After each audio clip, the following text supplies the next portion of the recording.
from the blackest corners of your mind, they call, pulling you deep into shadow, twisting your senses, keeping you from sleep. It's time to face your darkest fears. This is Tales to Terrify.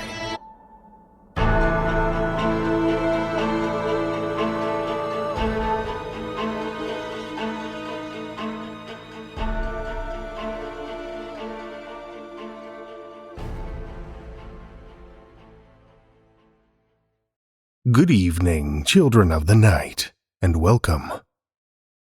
To kick off this week, I've got a little something special for you.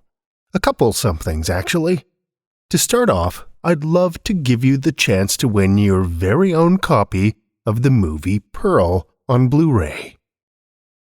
A24 and Lionsgate welcome you back to Ty West's horrifying world of X with the blood-soaked and unforgettable origin story, Pearl. Mia Goth delivers an incredible performance as the iconic villain, Pearl. I loved her in X, but I have to say I think Pearl is a step above still. Such a great callback to the kind of slasher horror I grew up with. Certified fresh on Rotten Tomatoes, you can own Pearl now on Blu-ray and digital. Or better yet, why not win your copy? Keep your eyes on our social media throughout the next week. I'll be posting there for your chance to win.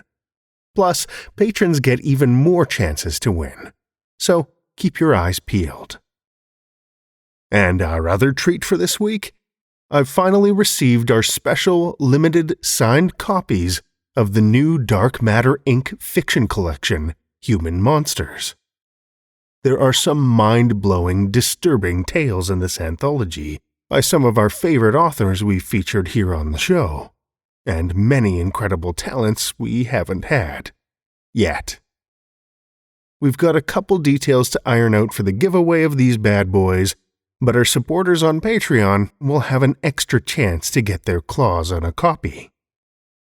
So, between the Pearl Blu-ray, signed copies of Human Monsters, and one other giveaway next week, which I won't spoil for you yet, being a patron can certainly pay off. Patreon.com/Tales to Terrify if you're not a member already. And of course, if you just want to enter, keep your eyes on our social media, as I said. Well, it's pretty hard to top off either of those for news, so for this week, I think we'll leave it at that. Let's dig into our fiction. Our first story for the evening comes from Thomas Farr. Thomas Farr is a British writer of fiction and poetry. He enjoys traveling, running, cycling, reading, and writing, although he doesn't enjoy writing author bios.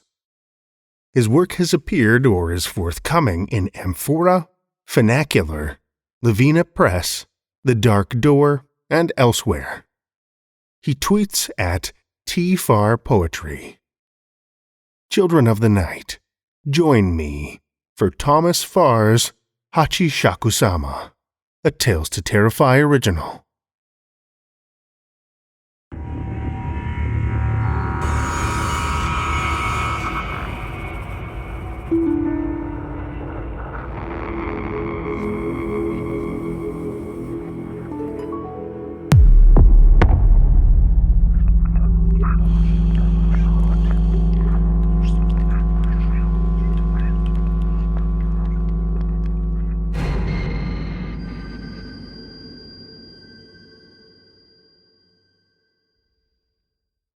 "I've seen one," I said, staring out over the ocean.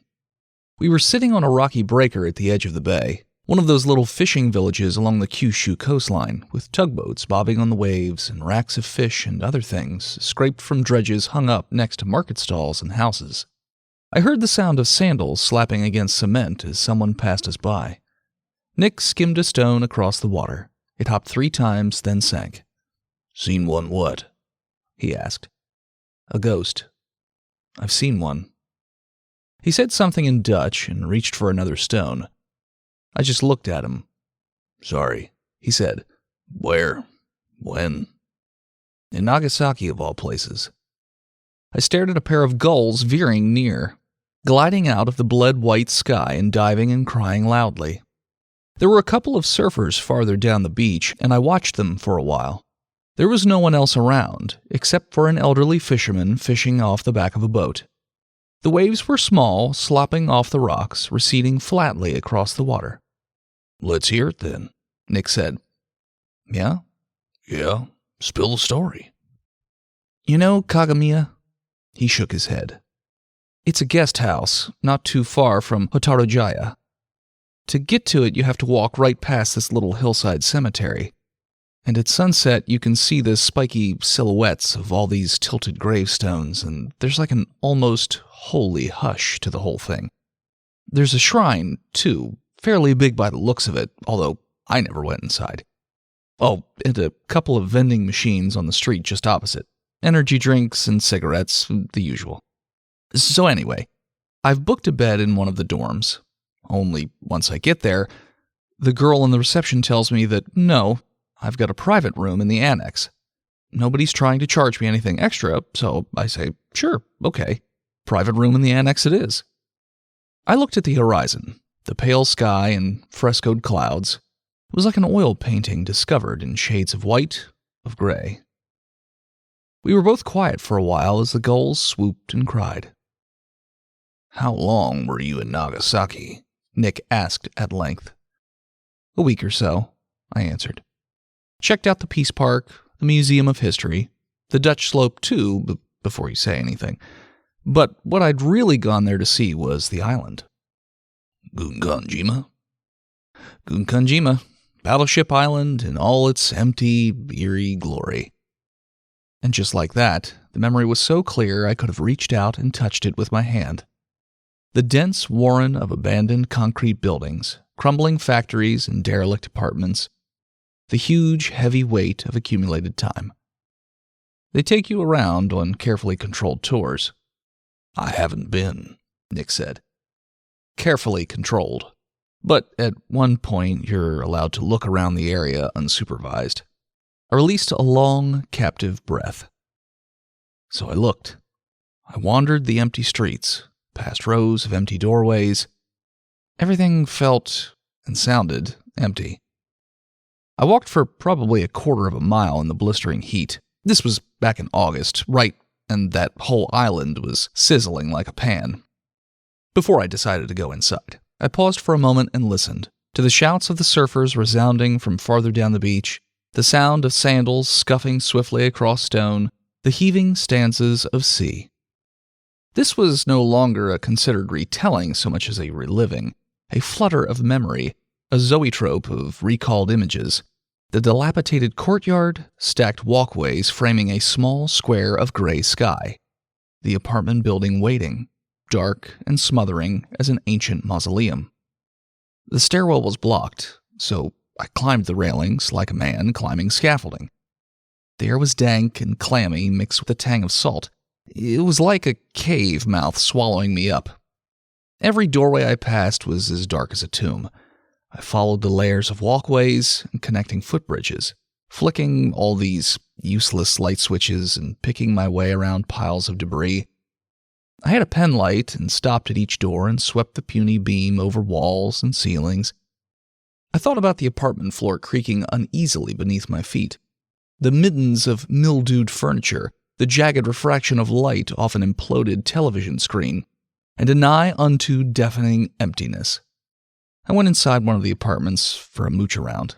Nothing much, old furniture, smashed appliances, a few old family photographs, a rack of sandals, little Jizo statue wrapped in a moldy towel and shoved in a dresser drawer in the bedroom. By then it was getting on, so I figured I'd best get back to the tour. I was almost out the apartment door when I heard it. A small scuffle, a whisper without words. I glanced back. There was a woman in the bedroom doorway, filling the bedroom doorway. Nick looked at me. There was something in his eyes. Then they darted away like a pair of fish in a pond. Seriously, I said. She was ducking under the doorframe, pale and thin in a dirty dress. All this long black hair with a floppy hat shading her face, completely drenched as if she'd just crawled out of the tub. It goes without saying, I beat feet. 2 shakes of a lamb's tail and I was back at the bottom of the stairwell, running until I couldn't run anymore. I stopped in a light well to get my breath, watching behind me all the while. When I was ready to go, I straightened up, and there she was, staring at me from the other side of this high chain-link fence separating the light well from the whole slummy warren of apartments beyond. Head lolling and hair hanging in matted wet strings, her hands gripping the rusty strands of the fence, pressing against it, bending it in different directions. Which was more than enough spooky bullshit for me. I got the hell out of there, stat. We watched as the lone fisherman packed up his gear and steered the boat towards the beach, casting in at an old sagging dock. Up close, the boat looked ancient, its boards weathered and warped, dark with tar and patches of green, yet it moved as swiftly as a bird across the water. Best part is, when I finally got back to Kakamiya, I found the little Jizo statue smashed to pieces in my backpack. Damnedest thing, too, because I swear to shit, I don't even remember grabbing it. But what the fuck ever it was, I can tell you now, it wasn't a Jizo statue. No, it wasn't a Jizo statue because Jizo statues weren't shaped like that. A wasp landed in the shadow of my water bottle. I waited until it lifted away and then took a huge gulp of water, wiping my mouth with my knuckles. That night, when I went to the vending machine to get an energy drink, I saw someone standing among the graves on the hillside. Someone tall. Really tall. And as I watched them, I realized they were watching me. Freaky shit. Freak shit in fucking deed, I smiled feebly. I wound up back in my room with the door locked and the coffee table pushed in front of it, sweating on my futon with my trainers on in case something happened in the night that might compel me to flee the annex. The whole time I'd been there, I hadn't seen a single pair of shoes by the door, so as far as I could tell, I had the place to myself. I drifted off and had an awful dream that I really don't want to talk about, and when I woke up, the phone was ringing in the kitchen. I picked up on the 4th ring. Don't ask me why. Just don't. Horror movie logic 101. There was no noise on the other end, and all I could hear was my own heartbeat and the occasional creak of an upstairs floorboard. But the more I listened, the more I felt like someone else was listening back. Then, just like that, the connection was cut, and I was standing there in the dark kitchen with a dead receiver pressed to my ear.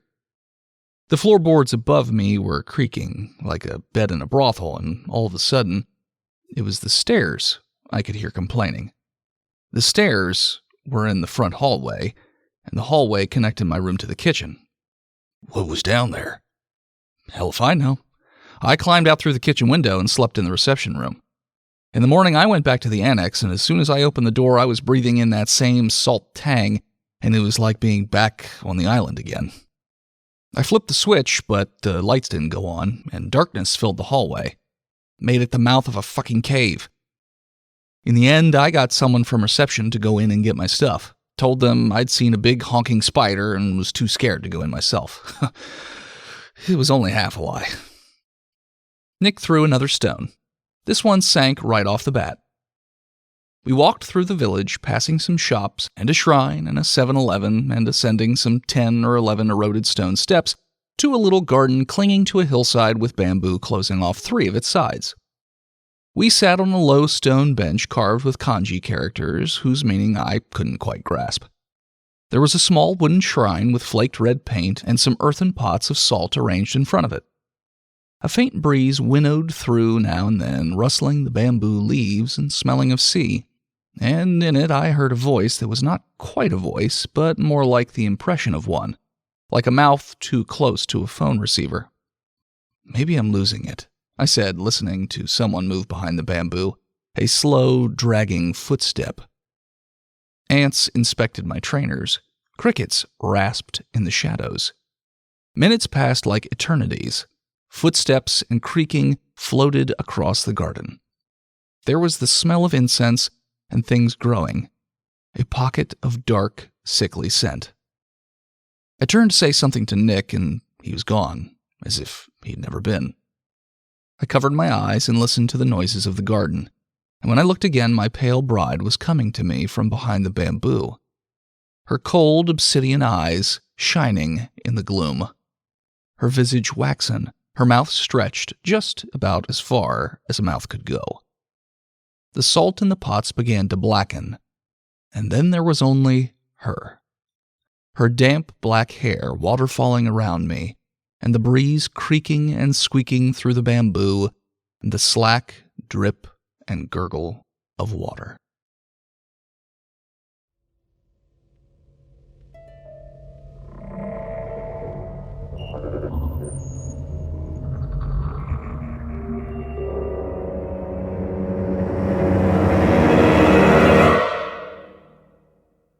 That was Thomas Farr's Hachishakusama, as read by Dennis Robinson. Dennis Robinson is a fellow content creator from the haunted small town of Gettysburg, Pennsylvania. When he's not consulting by day, he's one of the creators behind the comedy podcast Botched, a D&D podcast. Found on all of your podcatchers, it's not your average D&D podcast, as they focused more on banter, character interaction, and improv comedy instead of the rules. They even had an H.P. Lovecraft-themed campaign for Season 4, set in 1932 New York City. You can watch their show live or catch up over at twitch.tv/Botched Podcast.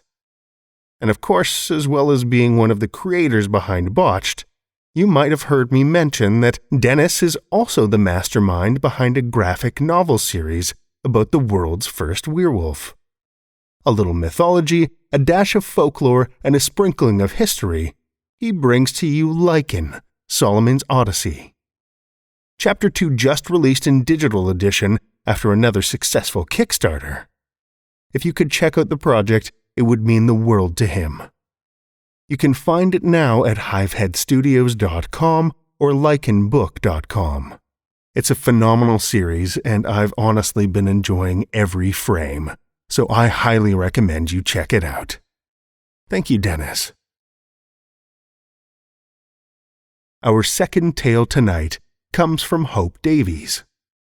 Hope is 22 and lives in the UK with her parents, her dog, and her thriving colony of sea monkey brethren.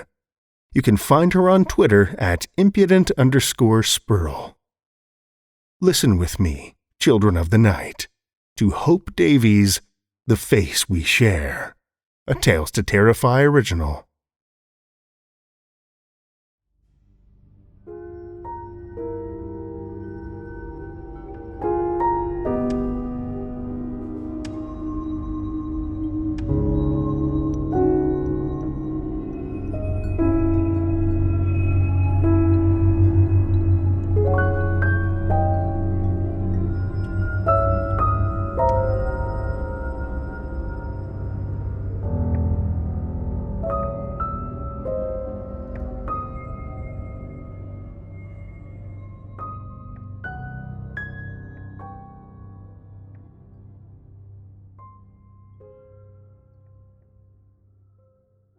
The day they moved into the house by the lake, Holly waited in the car while her mother buried all the mirrors in the garden. The drive from the city was long, and Holly's legs cramped in the footwell. She longed to get out and walk around, but her mother had told her no. It was too dangerous, so Holly was left shivering whilst her mother worked. The cold glass of the windscreen fogged white with Holly's breath, and she stared into it. As usual, her reflection was fuzzy, the edges smeared like flesh-colored grease. She always looked like that, if she tried to see herself in puddles or the shiny black of a computer screen. She didn't like to look. Instead, she traced a wet, runny heart with her finger and peered out. Outside, her mother worked, her back dipping up and down over a rusty shovel. Under the hood of her green raincoat, she could have been a stranger. There was no sign of the frizzy red hair and scattershot freckles shared by the two of them. No sign that they shared the same painful tendency to knock their toe out of its socket.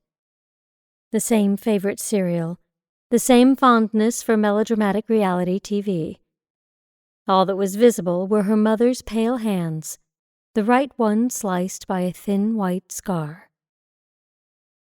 Night drew closer, bringing navy-gray skies and a growling wind. Their belongings groaned atop the roof of the car, tilting with the trees. Holly clung to her seat for fear she might roll over. The soft creaking was the only sound until her mother came back to take a mallet out of the boot. Holly watched through fogged-up windows as she raised it, let it fall. The sound of glass shattering wedged itself deep into the quiet. Then her mother came back, led Holly inside, and their life in the house began. They spent that first night on camp beds in the living room. There was furniture in the house left over from when Holly's mother had lived there as a girl, but all the fabrics had spoiled.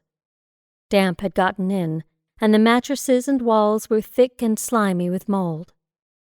Moths had visited too, leaving the curtains hanging in tattered shreds.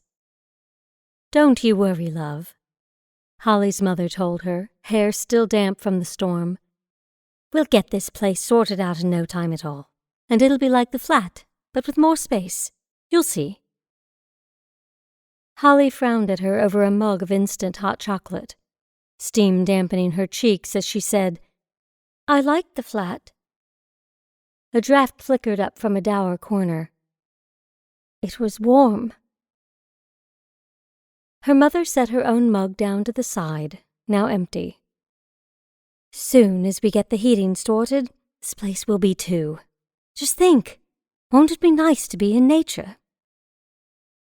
She wasn't wrong, but still, "I don't understand why we had to leave." "I've told you before." Her mother's smile slipped. There was a bladed edge beneath. "People were getting nosy. You didn't want strangers poking around and going through your things, did you?"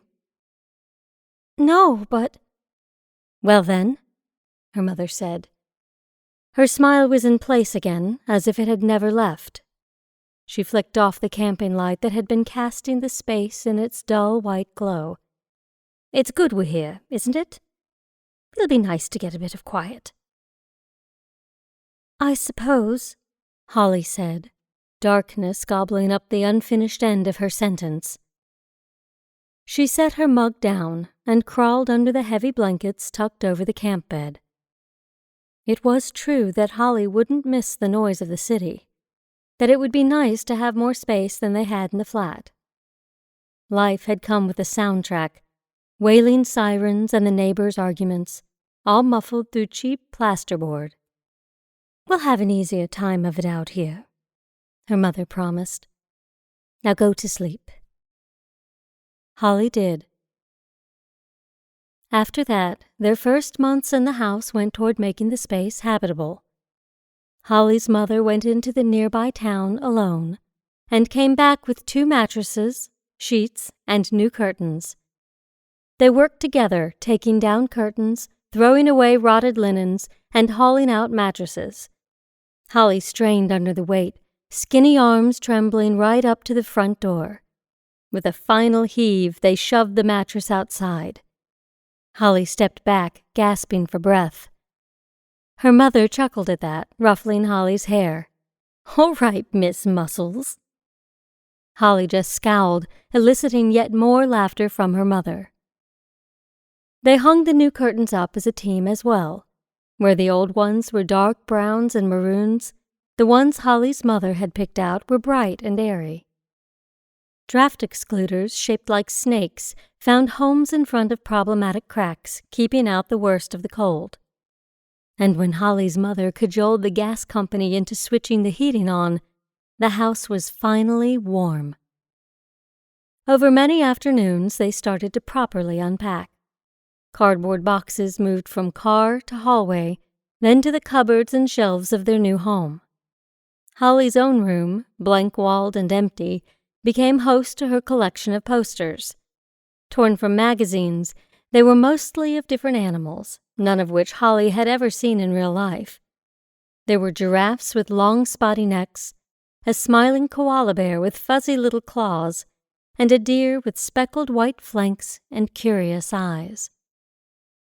When Holly's mother went into town, the hard work of unpacking and cleaning devolved into exploration.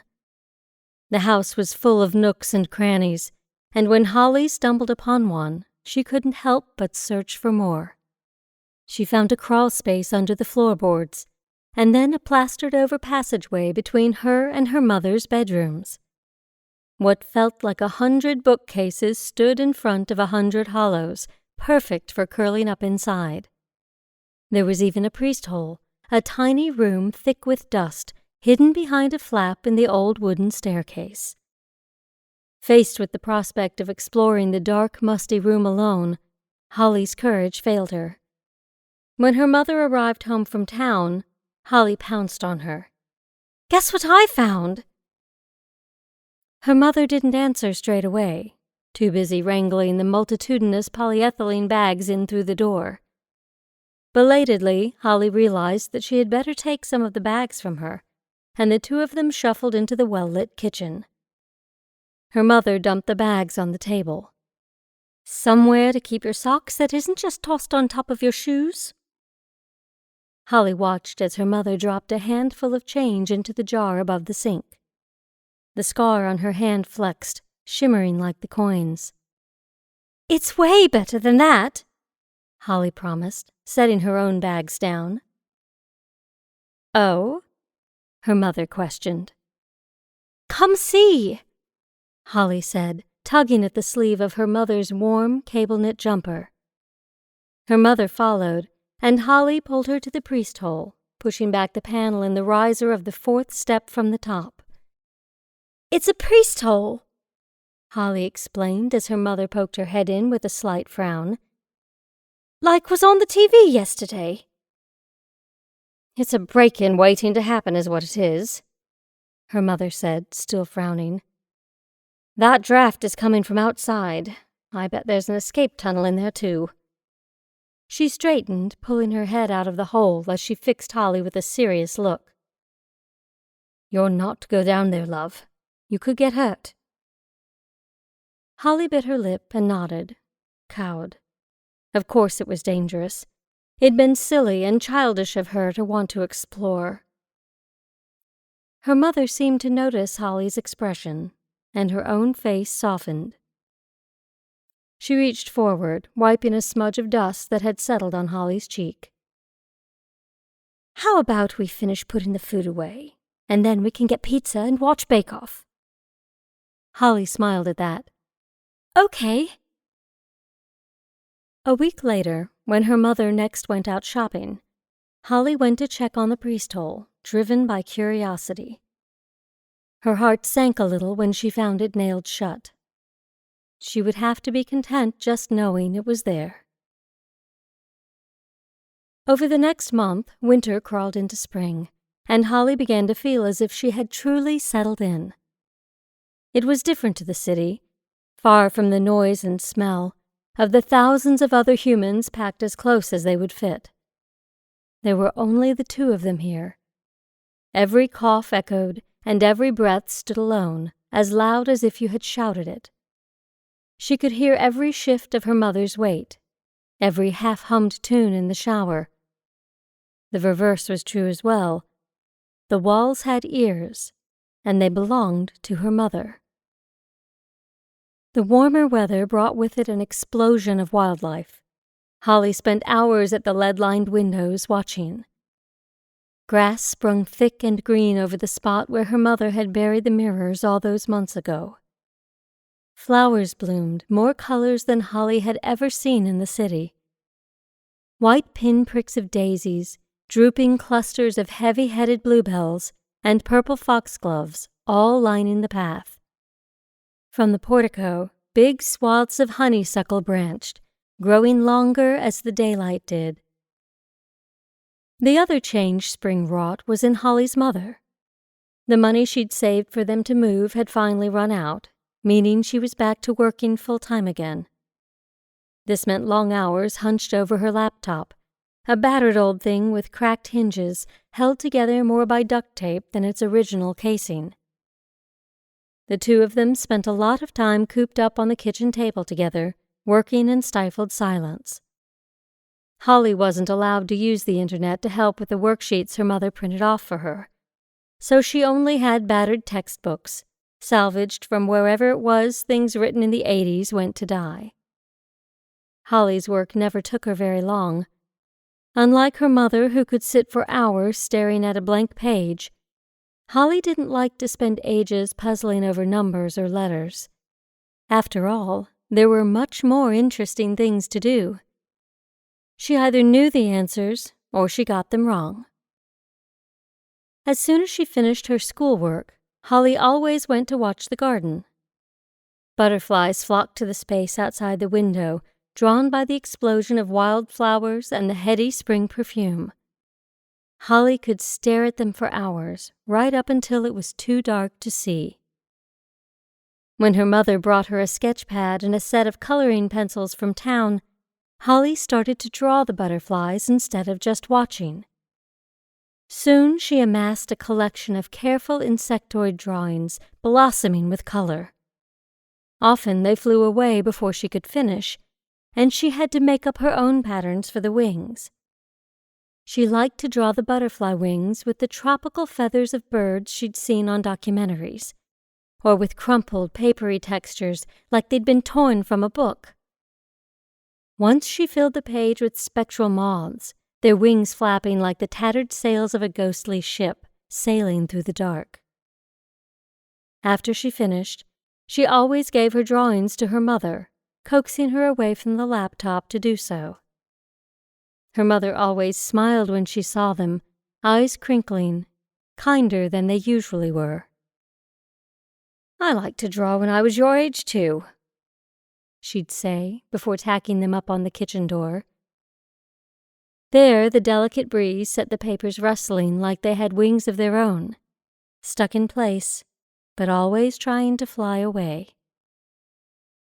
The butterflies weren't the best thing Holly saw from the window. When they were deep in the thick heat of a summer storm, a deer wandered into the front garden. Its hooves drew tracks in the soupy mud, and Holly stopped flicking through the channels on the TV to stare. She watched silently as it tottered through flower beds and over uneven cobbles. It stopped when it noticed her watching it, ears flaring backwards. The two of them stared at each other, the deer's black eyes meeting Holly's green. The window was thick and cloudy between them. Holly's heart gave an excited kick. The deer bolted. When she told her mother about it later, over TV dinners balanced in their laps, the response felt a little lackluster. "There's a herd that lives out here," she said. "Did you not see them on the drive up?" "No." Holly glanced towards her mother, watching as she lifted a forkful of microwaved peas to her mouth. Her gut churned as she considered the question she was planning to ask. "Mum?" "Yes?" Her mother's face glowed half-gray in the dark room, lit only by the TV screen as she turned to face Holly. "Do you think—" Holly felt her will withering on the tip of her tongue, but she forced herself to go on. "Do you think we could maybe go for a walk and try to see some?" Her mother's frown was immediate and cutting. Holly wished she had followed through with her brief impulse to back down. "You know we can't," her mother said, firm. "Why?" she asked. "It's only the forest. There's not even any people." Her mother's jaw was tight. She didn't look at Holly. She didn't say anything. "Mum!" "Go to your room." "But—" "Now!" Holly went. That night she spent a long time staring at a spot of discolored paint on her bedroom wall. It was one of several patches where mirrors used to hang in the house, now bare and imperfect. Her stomach growled. She hadn't gotten to finish her dinner. She got up. The bed was old, and the wood strained with every movement as she went to stand by the window. It was dark, and the rain sluiced down the dark glass, moonlight cutting swaths across the tree line. The deer didn't make an appearance that night, but Holly watched for it anyway, attention drifting to her own reflection. The pale, blurred lines of her features, the bright smudge of her hair. The back of her throat ached in a way she'd never been able to really put words to. She was frowning, but she didn't know what it looked like. She only knew her mother's frown, could only work backwards to guess at her own expression. Lightning splashed bright across the sky, thunder following shortly after.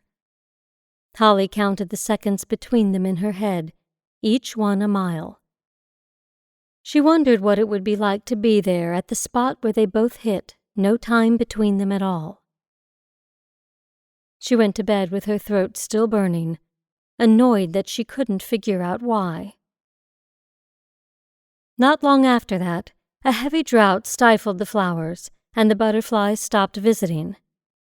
Holly stopped watching the garden and started watching the TV instead. It was the school holidays, so the station switched from decade-old game shows to comedies and teen dramas from America. Curled up on the sofa, she studied the girls on the flickering screen as they sat in front of their big mirrors with their big groups of friends. She found herself transfixed as they did makeup, talked about boys they liked, fixed their hair so that it shone and poofed and curled. Holly's hair never looked like that. Her mother made her keep it in twin braids that ran pin straight down her back, contained, and out of the way. They all had phones, all used the internet, and were all allowed to leave the house. Holly thought about the priest hole for the first time in months, held the thought, then recoiled at the idea of going against her mother's wishes. Holly and her mother were sitting at the kitchen table, working opposite each other, when Holly finally worked up the courage to ask. "Mum?" Her mother glanced up, supermarket reading glasses slipping down her nose. "Yes, love?" "I was wondering if next year—" "Next year?" her mother prompted. Holly braced herself to ask. "Could I go to the school in town?" "No." It was crushing. Worse, Holly wasn't brave enough to ask why this time. Holly started to read more often after that. Every couple of weeks, her mother would bring back a big box of books salvaged from a car boot sale at 20 pence apiece. The pages were yellow and sometimes stuck together, but Holly didn't mind. She liked to sit in the big bay windows overlooking the lake, hunting for courage between the pages of stories about vampires and werewolves. One evening, when rain sliced gray curtains across the lake, her attention slipped away from her book and came to settle on the window. This happened often now. Holly would stare and stare, hunting for some little piece of herself in the blurred shapes. It never worked. Instead, her throat would tighten and ache, and not even going back to her book would make it stop. That evening, she caught a shadow at the tree line, just visible from the corner of her eye.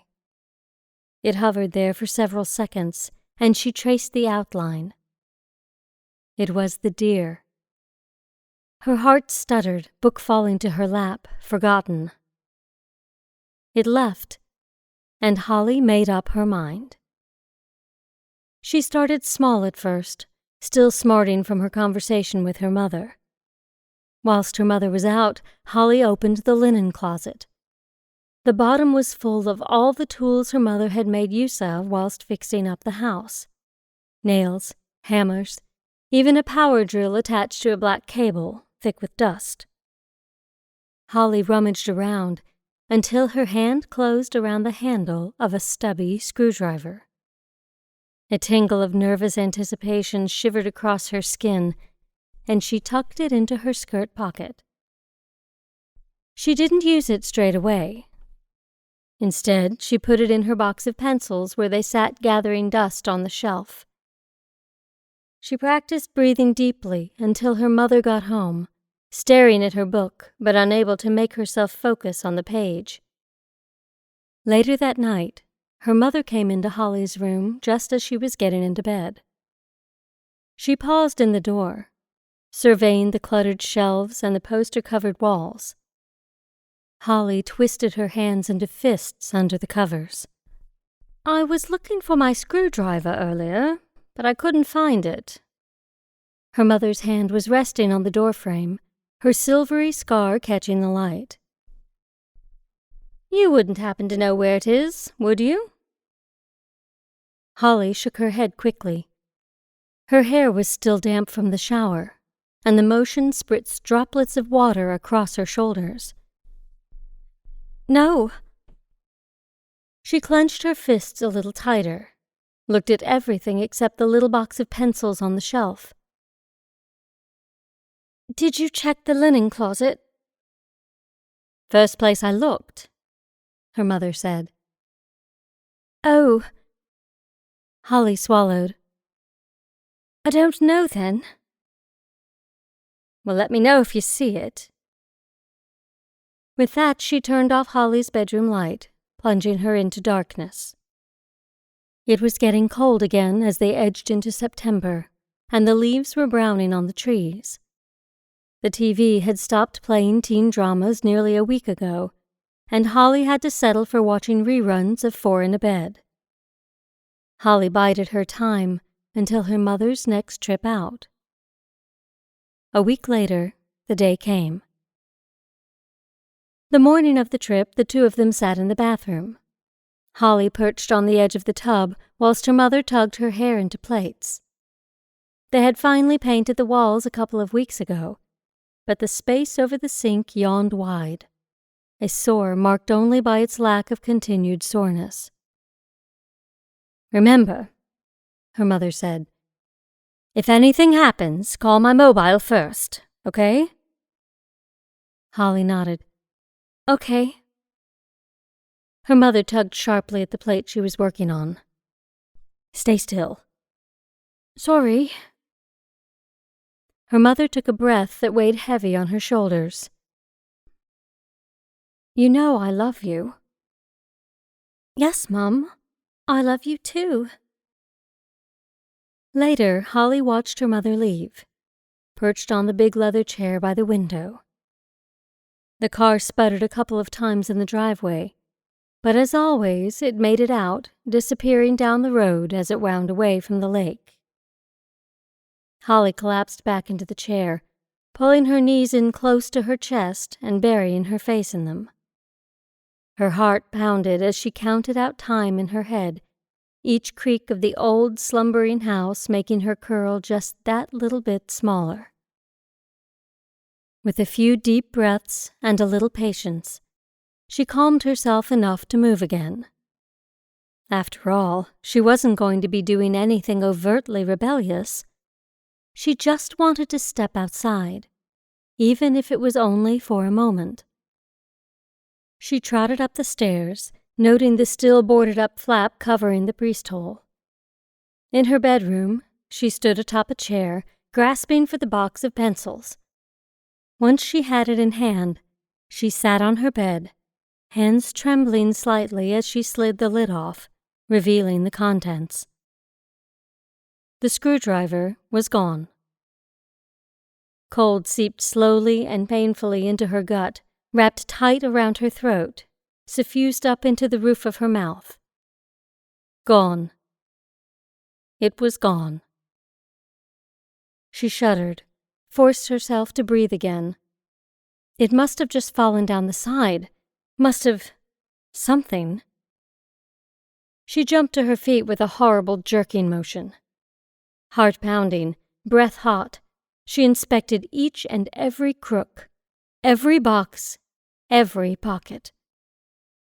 Nothing. She pressed shaking hands to her mouth. Her mother knew. Her mother knew, and she'd found the screwdriver, and now... Holly didn't know. Stripes of rain splashed against the window, carving slender, dotted tracks. It couldn't touch Holly. Nothing could touch Holly, not now. Not ever if she stayed here, trapped. She stared at the space where her bedroom mirror should have been, but wasn't.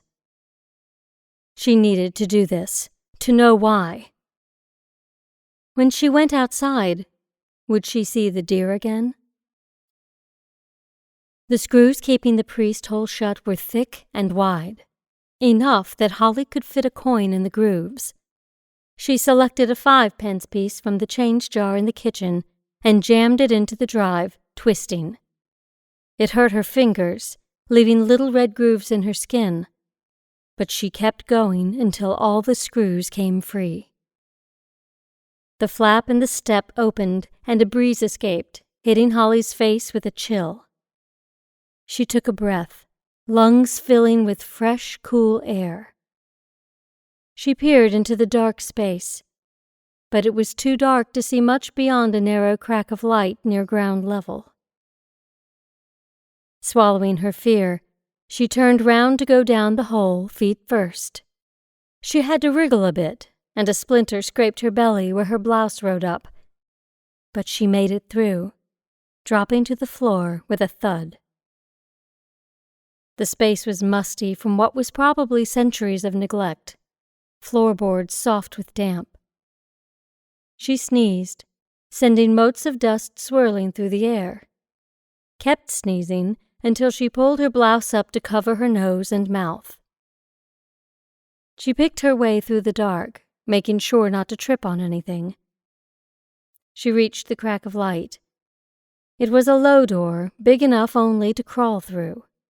A hard shove, and it swung open.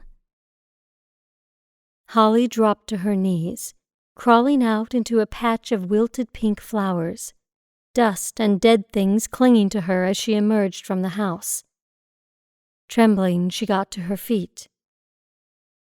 It wasn't raining anymore, but everything was still a little damp. She stood under an autumnal sun, blotted pale and small behind banks of thick gray clouds pierced by a single patch of light. Everywhere dead petals sprouted from the ground like papery prunes, mixed with the leaf mulch, hiding all varieties of horrible crawling things. A thrill curled through Holly's gut. She was outside, and her cheeks ached with the resultant grin. But then, something else caught her eye. A raised mound a little ways away, covered in patchy, ill-looking grass. Holly felt her face sagging. There lay something darker and more pernicious than the joy she felt at the touch of fresh air. It had been there all along, waiting for the moment it might be satisfied. A hunger that grew and grew, insatiable and dark. Holly wanted to know, more than anything else, what she would see when she looked in the mirror. And the answer was right there. Her body felt several sizes too big as she walked over, legs cartoonish and hollow, stripped to the barest bone and tendon. Wind had smoothed down the ugliest edges of the mound, the parts that would have made it clear what she was looking for. She dropped to her knees, patting with bare hands at the dirt. She didn't have anything to dig with. Her mother would be away for another few hours. She always was when she went to the supermarket in town. Holly stood back up and cast her eye around the garden. After several minutes of searching, she found a bit of slate, knocked loose by the wind. It wasn't perfect, but it would serve. She didn't even have to dig as deep as her mother had, just until she found the first broken shard. The first cleave of slate and dirt was the toughest. The ground was damp, and soil spilled over her hands, sticking and itching where it touched. Holly's knees were bare under her skirt, and the grass rubbed them raw and green. After that first layer, each till of the slate seemed to deposit more dirt in the hole than it yielded. Frustrated, Holly began to scoop the soil away with nothing but pale, chilly fingers. Rain fell again, a fine mist that stuck flyaways to Holly's face, soaking her clothes and lining her skin with goosebumps. The cold made her work faster. Numb fingers struggled to grip handfuls of mud, face flushed with a laboring heat. She was having to lean in to dig now, closer, so close. Her heart twisted, breath strained with both exertion and dread. Her fingers glanced across something sharp and cool. Sharp pain spilled over her hand. She pulled it free. Blood welled from a cut. She'd sliced open the side of her hand. Blood swelled, dripped, mixed with the streaks of mud on her hands. It was as if her heart was afraid to beat, shot through with icy crystals of dread. She pulled the little piece of glass out of the mud, gripped it between her thumb and index finger, gently wiped away the dirt on the hem of her skirt, held it, reverent and stiff fingers, up to her eyes. She blinked. Framed in the jagged 2-inch shard was a face far more familiar to Holly than her own. Crow's feet around green eyes, lips thin and painted, hair pulled into childlike plaits, uneven because Holly could never get them straight. Her mother's eyes stared back at her. Her own eyes, Holly realized with awful, sick dread. She dropped the mirror. She screamed. Holly drove down the twisting road towards the little house by the lake, sleet spattering the windshield, scraping hard against the flimsy wipers. She pulled up, wheels scuffed on bark and brackish dirt. In the back seat, her daughter was staring in wonder. She'd love the house. It was full of cubbies and passages cut into walls, just big enough for someone her daughter's size to crawl through. Holly had loved it when she was a girl. Loved it now, in a sense. Not yet, though. "Wait here," she told her daughter before jamming her feet in a pair of black Dunlop wellies and moving to the back of the car, taking out a dented shovel gouged with rust. And then she started to dig. It was for the best. Holly would do better than her own mother had. She would do more. She would be kind and loving, but at the same time she would keep her daughter safe. Her daughter would never find out about the truth held by the mirrors. Holly wouldn't let her.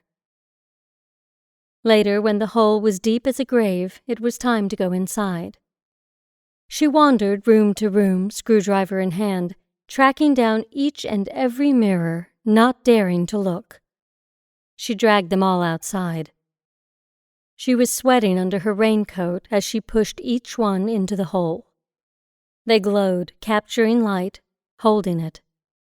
She held the last one tight, a lacquered hand mirror etched with beads of meadowsweet. From the corner of her eye, movement caught her attention. A brief shift in the forest beyond. She squinted, trying to catch sight through the rain. And then she saw it. A lone deer had wandered to the edge of the tree line, and it was watching her closely. Her breath caught in her chest. There was no glass between them this time. She wanted to reach out, to touch it. But as soon as it saw that its gaze had been returned, it was gone, back into the forest, leaving her alone. She gripped the hand mirror tighter, staring at the spot where the deer had been. She glanced down. The silvery scar on the side of her hand caught the light and shone. The mirror tilted, and for a moment she thought she might have caught sight of a pair of eyes far younger than her own. She threw it into the pit with the others. Mallet met glass. She took her daughter inside.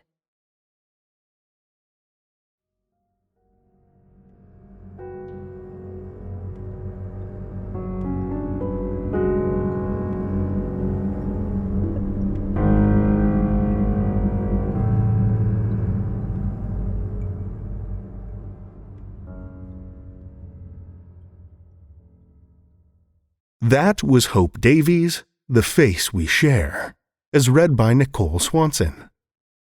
Nicole Swanson is an actor and producer from Augusta, Georgia, who has discovered she loves hiding away in her closet and telling stories to her loyal companion, Blackjack the studio dog. An occupational therapist in the Georgia corrections system, when not narrating, Nicole enjoys a good cup of coffee while sitting on her porch swing and listening to the rain on a dark and stormy night. Discover more of Nicole's adventures at NicoleSwansonVO.com. Thank you, Nicole.